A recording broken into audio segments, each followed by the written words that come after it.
Hi, everybody. Thanks so much for joining our season four workshop. For those of you that have attended one of these in the past, welcome back. If it's your first time, this is something that we've tried to make a bit of a tradition here to kind of help um, one get a chance to interact with other players, meet some new people, get some advice from veterans, and also just to share some content and make things a little bit less daunting as we prepare for an upcoming season.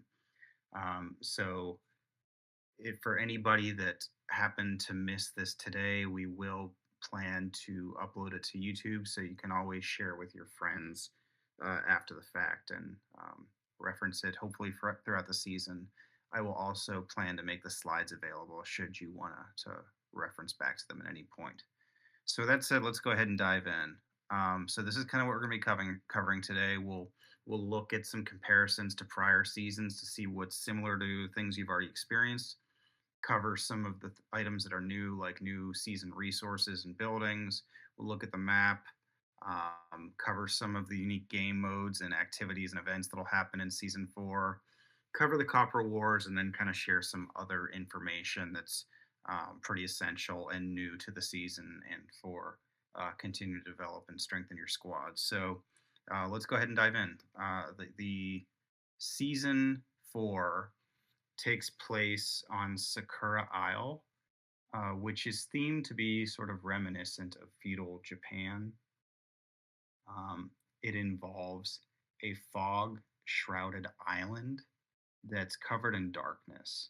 The themes of light and dark play kind of a key role in the season, and they'll influence a number of things, including buffs, debuffs, zombie power levels, etc. So that's kind of the setting. Each season's got their own unique spin on things. This will be what's new for S4. So, like always, there's some new things, and then there's some things that are kind of similar to what we've touched on in the past. Here's a quick overview of what is similar to season three, just with a new spin on it. So, in season three, where the goal was to obtain as much spice as possible. This season, we'll be working to obtain copper. So, hence the copper wars that we'll be fighting for. The season specific resources instead of mithril and sacred water will be stone and quartz. And then there's a bunch of buildings that are similar to the past seasons where you'll have quartz workshops that produce quartz and optoelectronic lab that is used to kind of help build your virus resistance for season four. There's a bunch of other things that we'll cover in greater detail. Some of them are new spins on radar missions, desert artifacts equivalents, um, and we'll also cover some of the unique items as far as the land and the strongholds and cities that we'll go over. So, but feel free to reference back to this. It hopefully makes things a little bit easier to understand what its equivalent items are to prior seasons. So here's our new resources. Quartz and stone, as mentioned before, similar to what we've experienced in prior seasons. You'll gain these through grinding in a number of different ways, hero return tickets, killing zombies, um, city capture rewards. You'll have some buildings that produce some of these, and uh, you'll slowly progress and build these up to kind of help with your immunity grind. The biggest difference that I wanted to highlight on this slide is that unlike prior seasons, there will not be alliance resource tiles for the stone and quartz. So I know some alliances prefer an approach where you'd have kind of a leader or a lead group that would be covering the immunity charge, and you try to conserve resources for them and then use them to kind of help everybody else gain their immunity through elite rallies and things like that. You won't have that this season. So if that's your approach, you may need to adjust your tactics a bit, and it's going to be a little bit of a different grind. But other than that, a lot of the same features and similarities to the approach from prior seasons. And here are two of the season four buildings we touched on a little bit earlier. The Optoelectronic Lab and the quartz workshops. The optoelectronic lab um, is going to support boosting your maximum brightness for your lighthouse. We'll talk about that on a later slide, but it helps essentially with boosting your virus resistance and assisting with how strong your light emitted can be, which will kind of help with some of your buffs. Um, and this allows you to kind of build up your grind. To upgrade it, you're going to need quartz up to a maximum of level 35 in line with the new maximum HQ levels.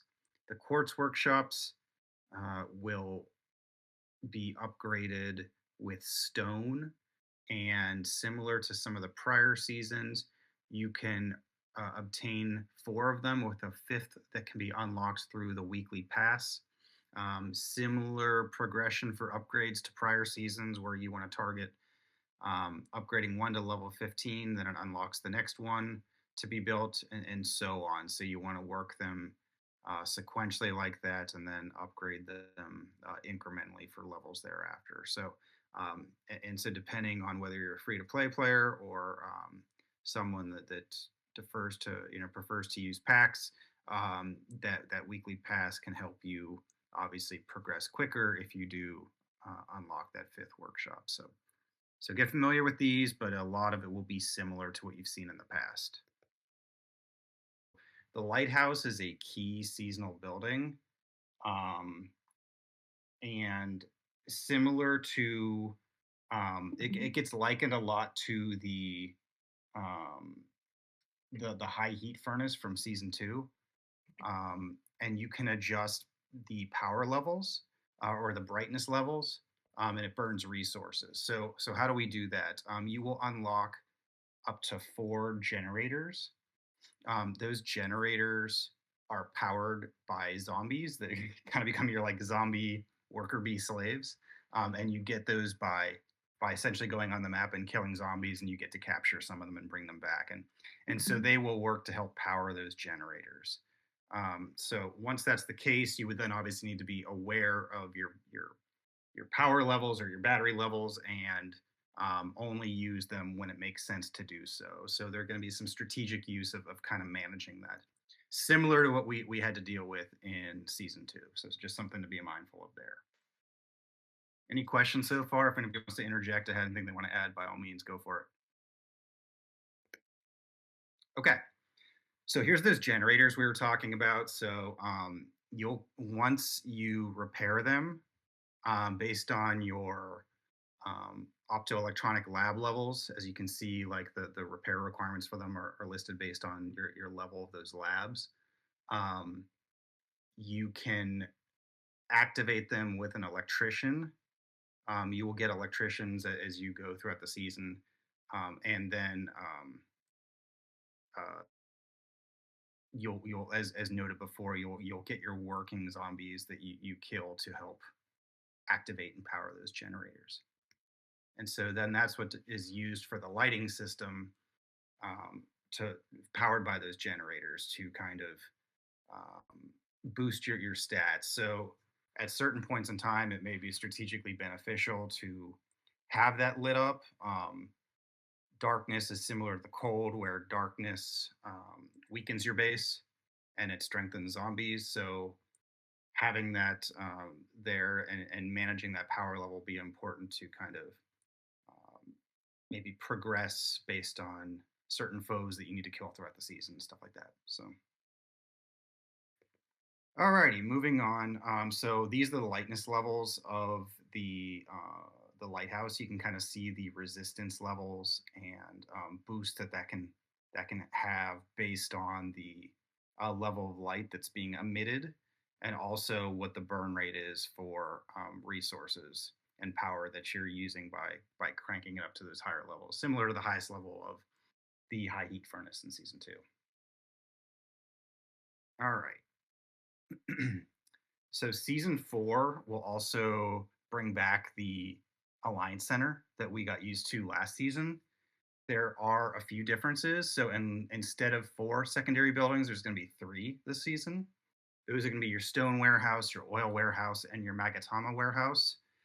Those produce obviously stone and oil. Magatama, we'll talk a little bit more about, but I think you can liken that to the sandworm skins and redeem them in shops for things. So we'll talk a little bit more about that later. But um, obviously, this will probably change strategy a bit when you're on defense.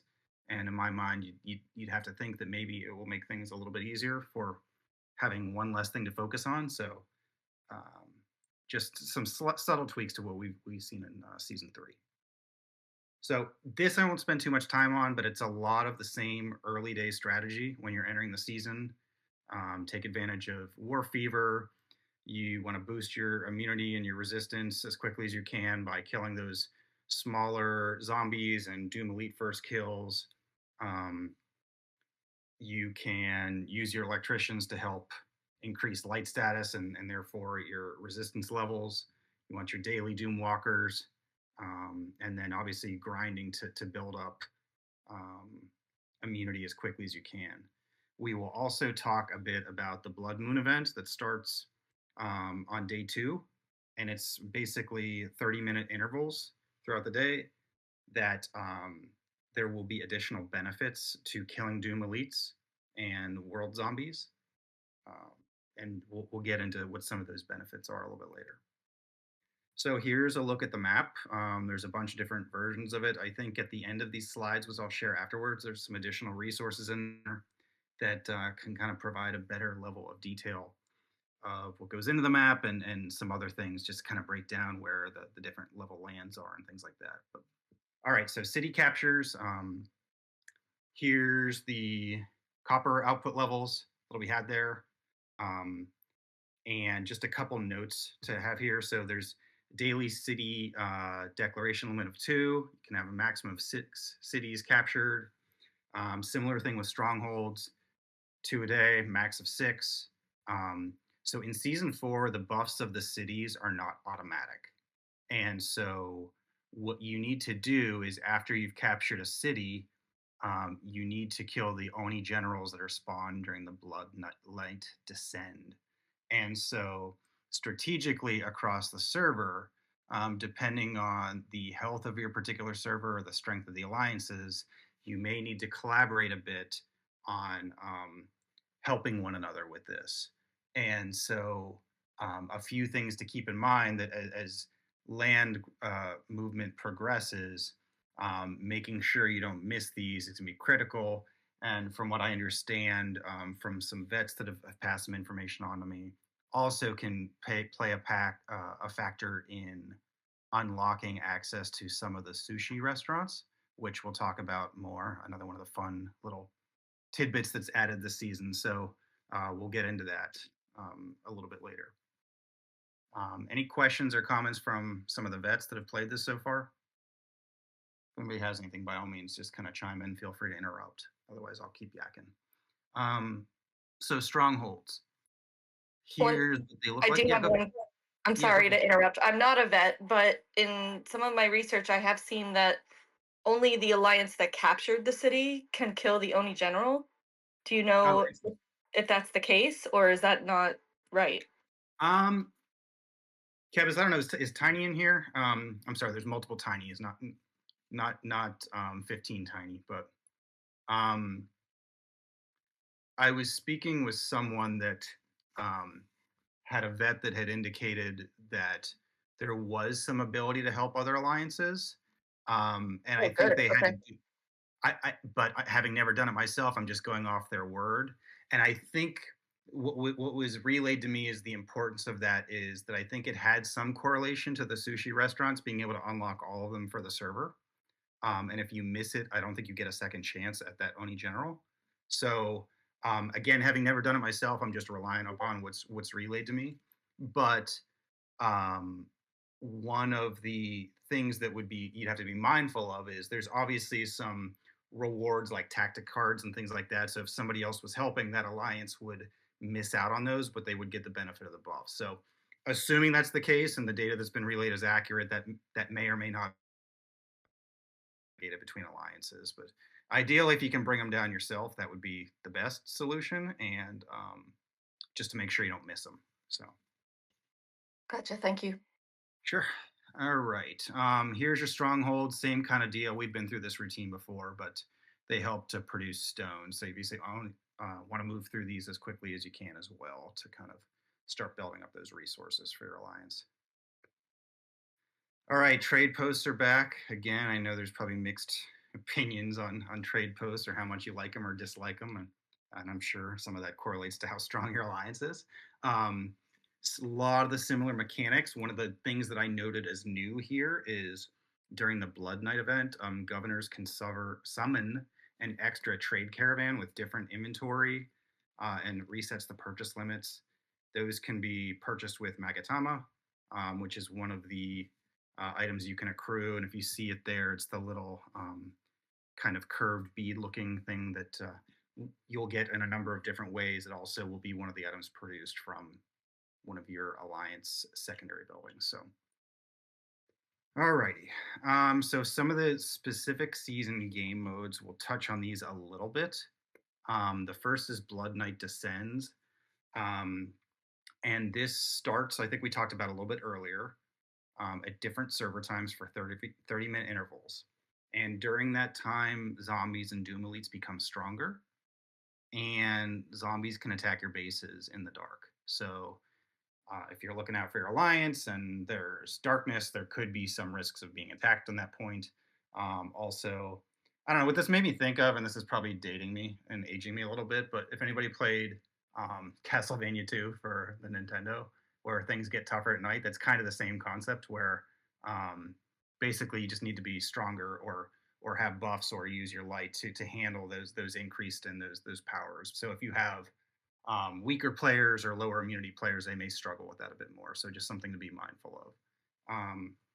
But you can use that to earn first kills. There's a limit per day, and one of the big things here is the ability to collect tactics cards, which is going to be kind of a game changer for the season. You could probably do a whole presentation just on tactics cards. I threw some basics in here, which we'll get to, but um, definitely something I would recommend as a takeaway from today is spend some time researching that. There's a lot of great materials out there for that, and it can really change the strategy you'll be using for squad builds or how you attack and how you kind of plan your setup. All right, so let's see where we got here. So the next thing, the restaurants here, the Ryote restaurants start in week 2, and this is a new game that is similar to Mahjong, where you can clear the board to earn rewards, and I think there's more benefits to it if you don't have to recall or reshuffle and start over with the game. So I haven't done too much research on this yet, admittedly, but it does help to earn individual rewards on that. So if anybody has anything they want to add on that, please feel free. All right, another event, the Divine Tree. So with this, you'll have the opportunity to earn rewards by helping to restore uh, the tree's light by sending electricians to it. This will provide a VR buff boost during Blood Night, um, and there are some rewards can be earned here from doing so. So I think the biggest thing here is you'll kind of communally work to help re-energize or relit up the tree with your electricians. The Blood Knight Hunter is an optional event, and this is something that starts the second week of the season through the end. And as noted, it's an optional participation where you can transform with a skill on non-war days, and it allows you to attack other hunters participating um, in that are in the dark. You can't be in a light state, and so there's a bunch of strategy to this one, and I think obviously would um, be something that's of benefit to some of your stronger players that are looking for greater levels of participation. So Just some things to be cognizant of, that is another thing lurking around that you can choose to dabble in if you so wish to do so throughout the season. And so there's some more resources we could share on that, but just something to be mindful of, that you can kind of take a look and see whether that's something that tickles your fancy. All right, so Copper Wars, we're already pretty familiar with the battle mechanics of season wars and the attack defense rotation of rounds that'll kind of continue here. Um, there are similarities to the past as far as you've got your factions, you have um, your chances to plunder copper from your opponent based on attacking the Alliance Center and its secondary buildings as they are built and progress. So here is kind of the weekly schedule.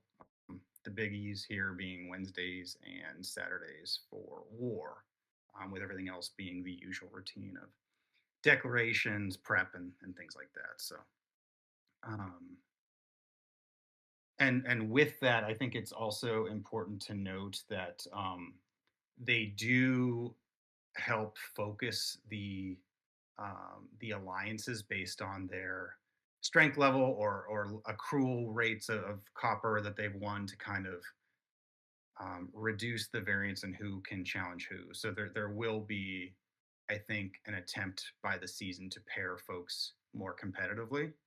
So that's just something to be mindful of too as the season progresses.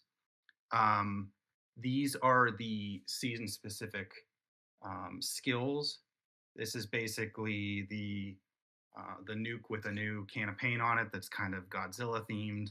Take of that which you will, for Japan. So similar to the past, the warlord can kind of launch this during a war. It's got a prep phase, similar, um, can kind of blast the area and create the contaminated land. So we're already familiar with that essentially.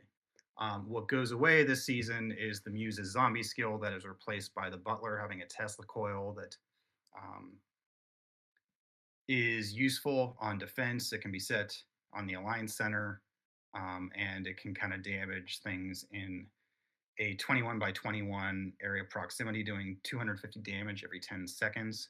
So, and you will be, whoever is the Butler will be vulnerable during the state. So, um, from what I've heard, it's more useful and powerful than the zombies were in the second season. So there could be some advantages to utilizing this, or the strategy in which you can use it. So big takeaways: be cognizant that you are strategic in who you're selecting to be your butler and warlord for the season. All right, Copper Wars. Already talked about this a little bit. So you can plunder a total of up to 15% loot of the copper. That being 6% by destroying the Alliance Center, 3% for three of the each of the secondary buildings that we talked about earlier. Um, it is possible to plunder the secondary buildings without destroying the Alliance Center. You could also destroy the Alliance Center without destroying the secondary ones if that is a strategy that makes sense in your particular circumstance. Um, and other than that, I think it's a lot of the same battle strategy that we're familiar with, other than the declaration groups being a little bit different. All right, faction duel. As you can see, the biggest takeaway I have here is it looks a little bit different with the cannon placements and quantity there. So, but it'll be the same kind of routine heading into the later throes of the season. So, the Maneki Neko is another unique element of the season. Let's see what I got here for that. So this is kind of like your desert artifacts for season 4. And there's two kinds. There's some miniature ones that are individually earned and can be redeemed, I think, once per day. The large ones are typically by defeating your Oni generals, and that can be up to 3 per day. And they can be discovered with either your base light, or there's a flare skill, a season specific skill, um, that can help energize them and identify them. So um, and you can loot them with your recon planes there as well. So that's kind of your replacement for the desert artifacts. The sushi restaurants, we talked about this a little bit earlier, as these are located. And I did pull a map. I'm assuming there hasn't been changes to it, but in the backup slides, I do have lists of grid locations of where they all are and what it looks like. But essentially, once you have access and have identified or located one, it needs to be powered up to claim rewards. Um, they're unlocked progressively during weeks by um, land progression and killing the Oni generals. It's important for the server, as noted earlier, about um,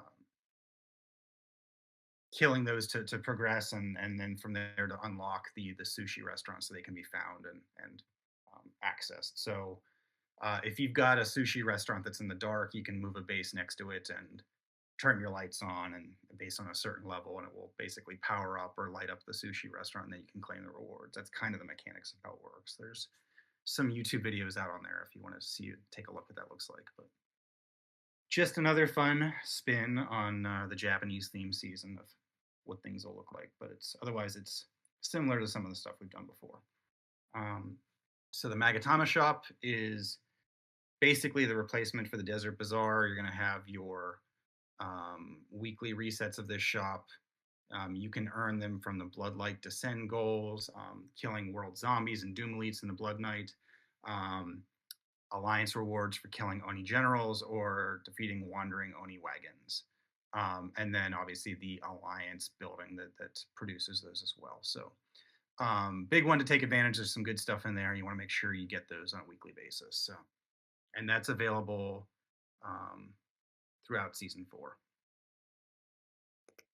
All right, the Izakaiwa bar is kind of the replacement for the Desert Ruins um, missions that you could get through the radar. And so it's the same kind of deal where you've got basically you can gamble progressive rounds moving up. If you make it through all 7 rounds, you can win the Chosen One title and earn a Lucky Charm golden egg. So basically, you'll get these through the radar, and if you're lucky enough to move through the rounds, there's some increasing rewards for doing so. So otherwise, obviously different layout, but it's the same kind of concept as the Desert Ruins. All right, this is one of the big ones, and I'll touch a little bit upon it, but I would encourage everybody to do some more research on it. Tactic cards are going to be kind of a game changer. I'm sure you've probably heard about this a little bit already. Um, there are some season specific ones, and there are some that are kind of permanent. They can be achieved a number of different ways throughout the season, and they can affect a number of different things about um, just your strength or resources or your squad builds. So optimizing them can be um, a new key component of tactics and strategy for squad building. One of the most popular ones you'll hear a lot about is the 4+1 strategy, where you can essentially now make up for the weakness of one of your squads by plussing it up with somebody that kind of counterbalance that. So if you have an air squad and you've been getting rocked by missiles, there may be some options for plussing up a different to kind of offset um, that weakness. So I have some more information in the back of the slide deck that will kind of give you some examples of some of these squad builds based on what your primary focus area is or your top squad and the recommended best solutions for those squad builds. But it's, long story short, this is going to be kind of a game changer for how you build your squads and strategize what you're doing in a particular scenario or who you're fighting. So There's different kind of formations you can use. There's damage management cards that do things like um, reduce damage or boost increase march speeds. There's all kind of stuff. So really take a look at this. I would say that's one of the biggest things to kind of prep. That'll be kind of, in my opinion, one of the biggest game changers as far as the battle mechanics of the season. So there's different setups you may want to look at depending on what you're doing for arena or your day to day for PvP or whatever you're doing. So um, here's your similar to past seasons, what your hero upgrades are going to be. You've probably already heard. Sarah's going to be the next one to move up to UR. And then you've got three more exclusive weapons, um, two of which are especially highly talked about, which is Lucius and Adams. So those can have some incredible benefits, and there is a lot of high recommendations about boosting those up as high as you can, as quickly as they can, because of some of the buffs and skills that they have to kind of benefit your squads. Similar to past seasons, you've got your season passes. Um, you've got three tiers for the season pass, ranging from free to advanced and luxury. Um, that give you some rewards and benefits. The weekly pass is similar to what we've had in prior seasons, where it gives you some plus up in VR, march speed, gives you some resources, and the additional quartz workshop. And similar to past seasons, you'll have your early season boost you can do for stone packs, and obviously the exclusive weapon hero battle packs that can be unlocked once you've activated that weapon for your exclusive hero. Also, similar to past seasons, you're going to have your season exclusive base or base that's got a boost and a deco. So the Year of the Dragon is the deco. It boosts your coin output for the season, and the Silver Cloth base basically gets a makeover, and it improves your immunity and your march speed and damage to monsters by 5% during the Blood Knight event. All right, that's a lot of information. Quiet crowd here, just kind of curious what you all have in terms of questions or things you'd like to lay out that may be useful information that we haven't talked about, and then I'll kind of run through some backup slides really quick. We'll get this posted out once we work out the technical kinks. I will share the slides with everybody, but what would you all like to talk about either in your research or any questions you had? And hopefully, if there's any vets in the audience that would like to share any additional information, we'd love to hear from you. I asked this in the group chat. Do we know if the season packs are going to change based on the new devs communication with we want to make a level playing field and all? Oh, that you know what? I honestly don't even know yet. That's a good question. I have not, and I'm not sure if any of us really know the answer to that based on what's going on there. But Any devs in the audience? Chaco.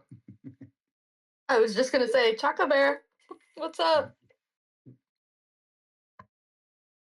That's a good question, and I know that I don't know if anybody else woke up to a pillowcase full of mail from all of those um, server changes, but audience feedback may be influencing that too. So I guess TBD. It's a good question that I'm not sure anybody knows the answer to yet.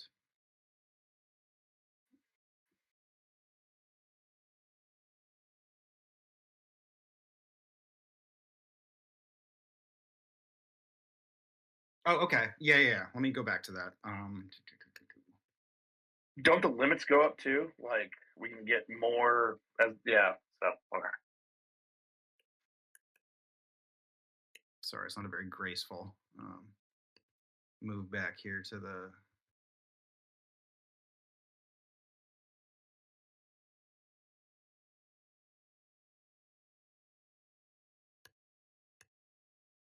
It's in slowpoke mode today.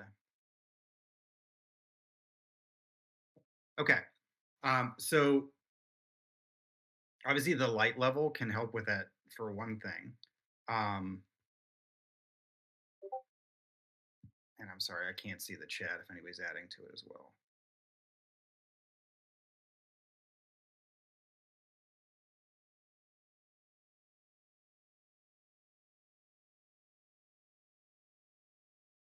why am I drawing a blank here? Sorry, I just got thrown off here. So I know that the virus resistance is increased by your optoelectronic labs. So as you boost those up, and then certainly um, the effects of the lighthouse, depending on when you're using it, can also add some boost there. But the optoelectronic labs, which you will upgrade based on the amount of quartz that you've collected. Yeah, I think the cap is raised from 10,000 to 13,000 because you can upgrade to level 35 versus 30 in previous Ah, seasons. got it. Yeah, that makes sense. Yep.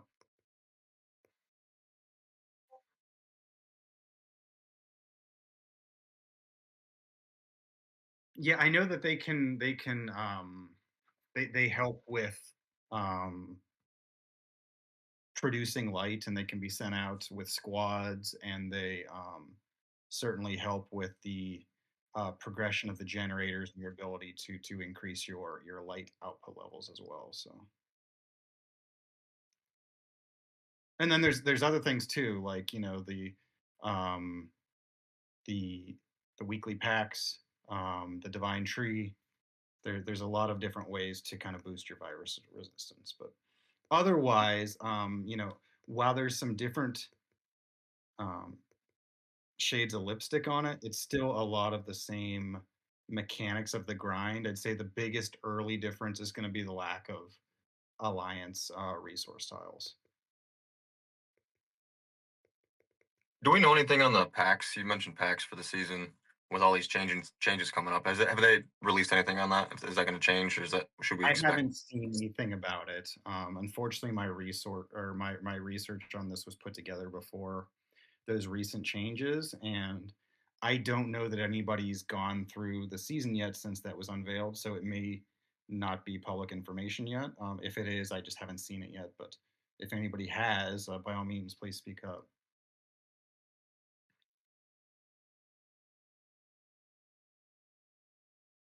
Okay, cool. Well, if anybody's thinking of more questions, here's some backup slides.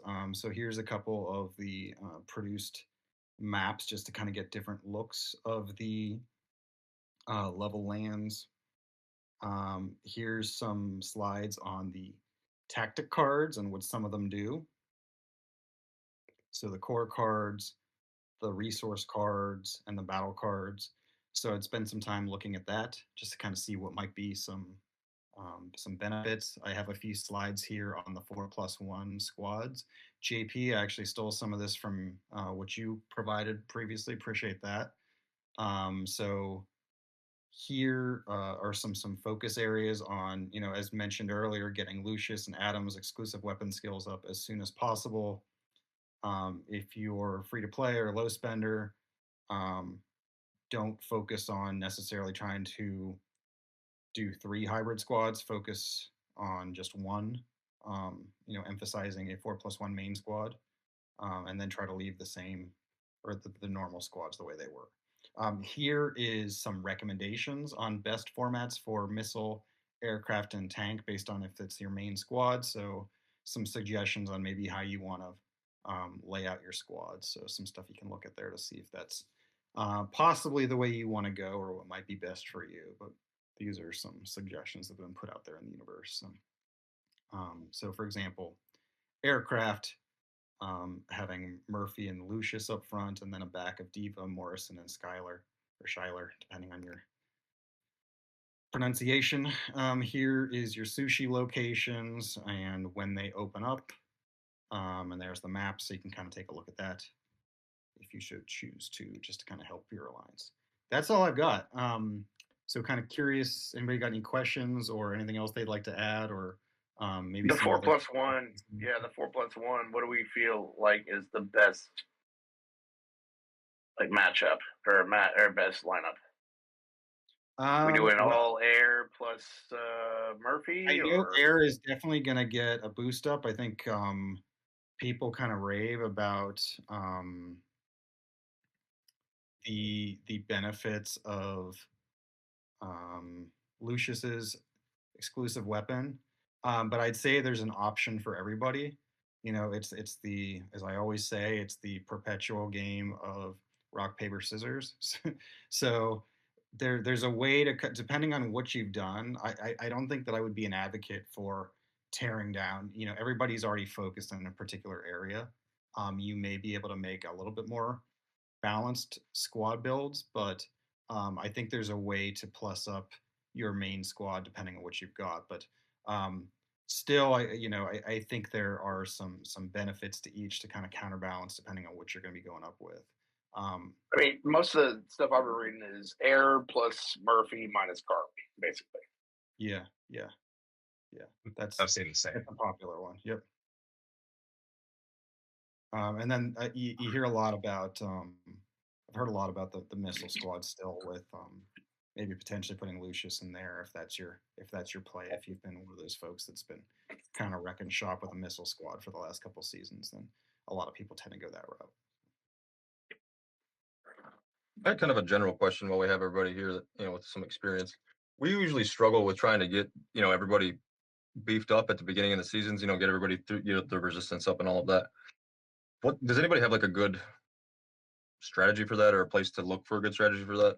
Because we try something different, I feel like, every time, trying to get rallies started and get everybody's through those first couple levels. Something that I need to do more research on, but I've heard will change are like the basic zombies that you can hit for first blood rewards in season 4. Like we have those 3 different types, right? Ironhead, Glutton, Miser, and might change a little bit in season 4 what they're called. But apparently the way that it will work is that instead of you having to hit all 3 types where like each troop type is different. So sometimes you might actually lose to one where you think you should win, but because the troop type counters yours, there's that slight debuff that you get on top of the actual virus resistance.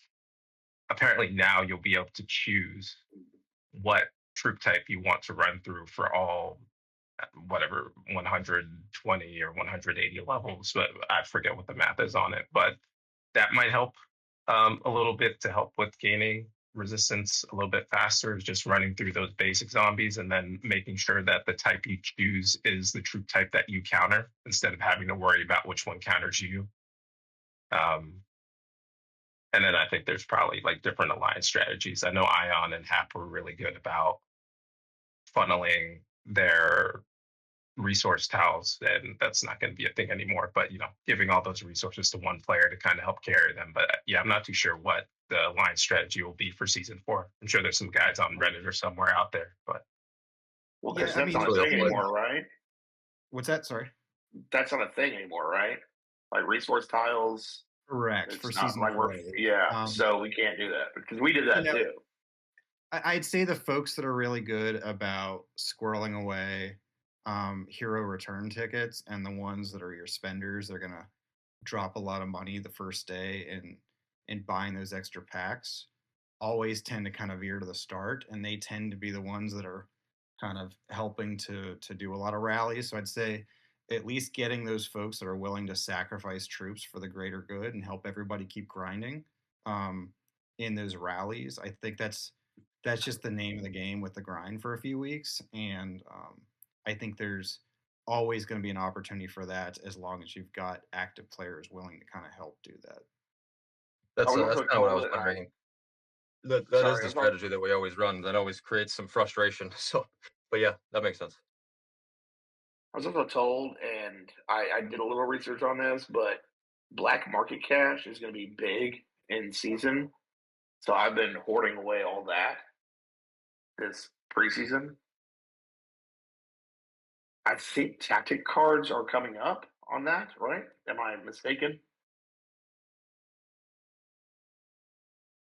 I have to be honest, I have a blind spot on that. I haven't done much research on the black market, so if that's still a thing in season, I welcome any others' input, but it's not something I've been tracking.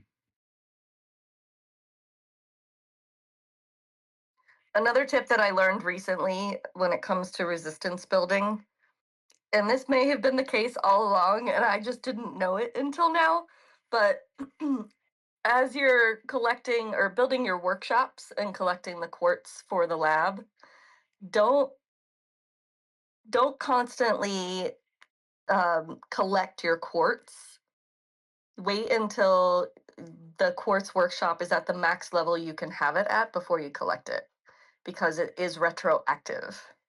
So if it starts collecting at level 1 and you level it up to level 5, like keep it collecting until you have enough quartz to do your next lab, or it starts to max out. But I have constantly just shaken my phone and just collect it whenever I can, and now I have to like turn that off and make sure that I'm updating or upgrading my workshops to the max level they can be before I collect it. Does that make sense? Am I Huge. making sense? Yeah, that makes Yeah, Yeah, sense. that's definitely. that's a thing. It's a thing. Yeah, it's a thing. I was doing that last season. Yeah. Yeah, I'm a dummy and didn't know that until now. There's always something to learn.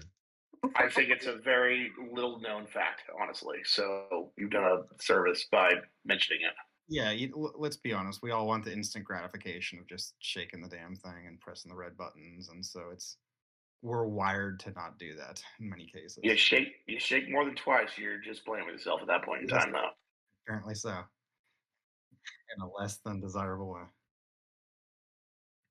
Cool. What else we got? Anybody else have anything they want to add, or anything that sounded completely Greek? Look, I know this isn't perfect information, but I wanted to get it out there a little bit early so that we could take it back to our alliances and just have it as a reference tool. None of this is a comprehensive list of everything, but just having some things you can flip back to in a reference throughout the season, or for folks that just can't make these kind of things at a particular time of day, having that to take back to your groups will maybe help avoid the jitters and the panics, and all of the first couple days where it's just information overload or stimulation overload, and can at least kind of settle back into the muscle memory and routine of what's familiar there. So appreciate everybody kind of taking time to kind of support this, and I hope something out of it was useful. But I guess before we wrap, anything they want to add? I was just gonna say, full disclosure, I'm gonna plagiarize some of what you have here for President Mail. So if you ever see something that looks familiar, it's because it's yours. Benefit. Yeah.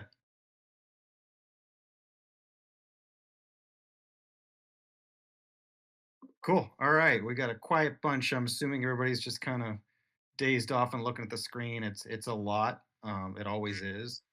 Appreciate y'all. Take it back. I will post in the chat the link to this, and if y'all need it for the slides, I'll get it to you so you can take it back and use as you see fit, or improve upon. If you find any other resources you'd like to share, feel free to shoot them into the chat so we can kind of get them to everybody, and we'll go from there. All right, I appreciate y'all. We'll work through the technical kinks and salvage a YouTube upload for this at some point in the next week, and hopefully get that out to everybody. But appreciate y'all. Have a great Sunday. Take care of yourself. We'll talk soon.